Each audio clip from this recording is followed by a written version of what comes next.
right, so for example number 1, we want to take a look at how to find the slope of the tangent line for the function f of x equals x squared minus 3 at the point 2, 1. All right, then we're going to draw the function and the line so we can see what it looks like. All right, so we're going to start with the slope of the tangent line is equal to the limit as delta x goes to 0 of f of x plus delta x minus f of x all over delta x. Okay, so what does this look like for this particular function? All right, so now we're going to have the limit as delta x approaches 0 of. So we're going to do f of, our x value is 2. Oops, sorry. And then plus delta x minus f of 2 all over delta x.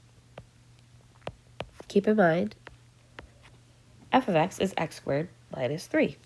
So now what I want to do is I want to find the limit as delta x approaches 0 of 2 plus delta x squared minus 3. Then I want to subtract off f of 2. f of 2 is 2 squared minus 3. And that's still all over delta x. All right, so now we're going to have the limit as delta x approaches 0 of, let's see, when I FOIL this out, I'm going to get 4 plus 4 delta x plus delta x quantity squared minus 3, and then I'm going to have a minus 4 and a plus 3. And this is all over delta x. I know this looks pretty ridiculous, but we've got some terms that we can cross off here. Like this 4 and this 4 can cancel off, this 3 and this 3 can cancel off.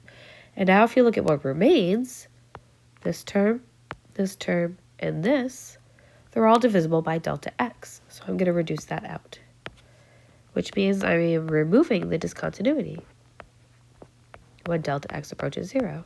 So that leaves me with 4 plus delta x. And now I want to actually plug in that delta x is equal to 0. So I get 4 plus 0, which is equal to 4. So that is the slope of my tangent line. Okay? So we found the slope of the tangent line. Now we want to take a look at the graph and the line itself. Okay. So I'm going to make a quick sketch here.